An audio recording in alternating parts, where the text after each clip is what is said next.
Welcome to Vino Sangi kitchen. இன்றைக்கி ரெஸ்டாரண்ட்டில் கிடைக்கிற மாதிரி நல்ல ப்ரோட்டீன் அதிகமாக இருக்கிற ராஜ்மாவை வச்சு நல்ல ஹெல்த்தியான கிரேவி எப்படி செய்யறதா வீடியோவில் பார்க்க போகிறோம்.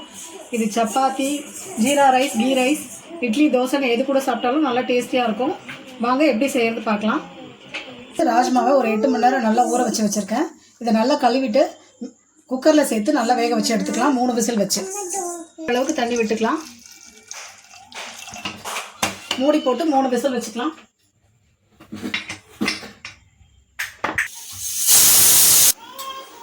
ஸ்டவ் ஆன் பண்ணி ஒரு பேன் வச்சுருக்கேன். 2 டேபிள் ஸ்பூன் எண்ணெய் விட்டுக்கலாம்.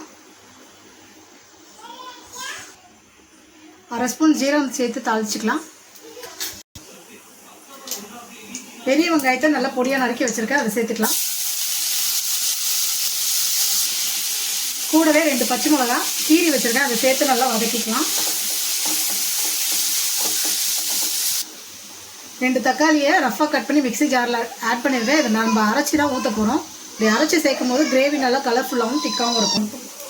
கிரேவிக்கு தேவையான அளவு உப்பு சேர்த்துக்கலாம். 3/4 ஸ்பூன் கல் உப்பு சேர்க்குறேன். உப்பு சேர்த்து வதக்கும் போது வெங்காயம் நல்லா வதங்கி வந்துடும்.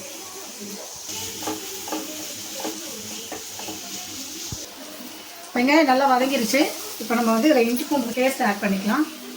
ஒரு 3/4 ஸ்பூன் இஞ்சி பூண்டு பேஸ்ட்டு, அரைச்ச தக்காளி விழுது சேர்த்துக்கலாம். தக்காளியோட பச்சை வாசனை போகணும், அது வரைக்கும் நல்லா வதக்கி விட்டுக்கலாம். மூடி போட்டு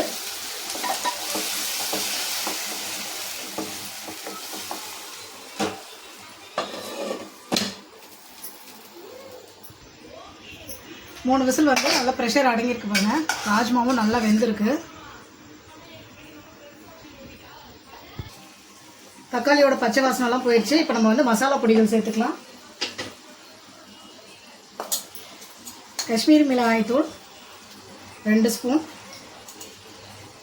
இந்த பொடியெல்லாம் சேர்த்து செய்யும் போது ரெஸ்டாரண்ட்டில் கிடைக்கிற மாதிரி நல்லா டேஸ்டியாக இருக்கும். கரம் மசாலா 1 ஸ்பூன் நல்லா கலந்து விட்டுக்கலாம்.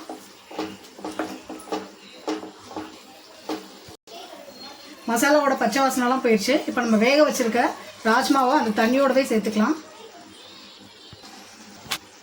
திக்காக இருக்குது, இன்னும் ஒரு 1/2 டம்ளர் தண்ணி சேர்த்துக்கிறேன். இது வந்து இப்போ பசங்களுக்கெலாம் செஞ்சு கொடுத்தீங்கன்னா நல்ல ஹெல்த்தியானது. சப்பாத்தி, பூரி எல்லாத்தோடும் சாப்பிட்றதுக்கு நல்லா டேஸ்டியாக இருக்கும். ஒரு 5 நிமிஷத்துக்கு கொதிக்கட்டும். நல்லா கொதிச்சு ரெடியாக இருக்குது. நம்ம ஊற்று நல்லா எண்ணெய் எல்லாம் பிரிஞ்சு நல்லா மேலே வந்துருப்பாங்க. நல்லா வாசனையாக இருக்குது இப்போவே. இதில் கடைசியாக கசூரி மேத்தி கொஞ்சம் ஆட் பண்ணிக்கலாம்.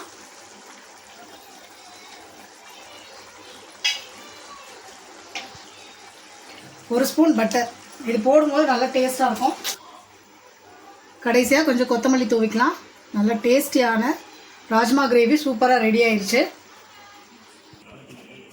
டேஸ்டியான ப்ரோட்டீன் ஸ்ட்ரென்த் அதிகம் இருக்கிற ராஜ்மாவை வச்சு நல்ல ரெஸ்டாரண்ட் ஸ்டைலில் கிரேவி ரெடி ஆகிருக்கு. இது சப்பாத்தியோடு சாப்பிடும்போது டேஸ்டியாக இருக்கும். நீங்களும் செஞ்சு பாருங்கள். செஞ்சு பார்த்துட்டு எப்படி இருந்துச்சு கமெண்ட்ஸில் சொல்லுங்கள். வீடியோ பிடிச்சிருந்தா லைக் பண்ணுங்கள், ஷேர் பண்ணுங்கள், சேனலை சப்ஸ்கிரைப் பண்ணுங்கள். தேங்க்யூ.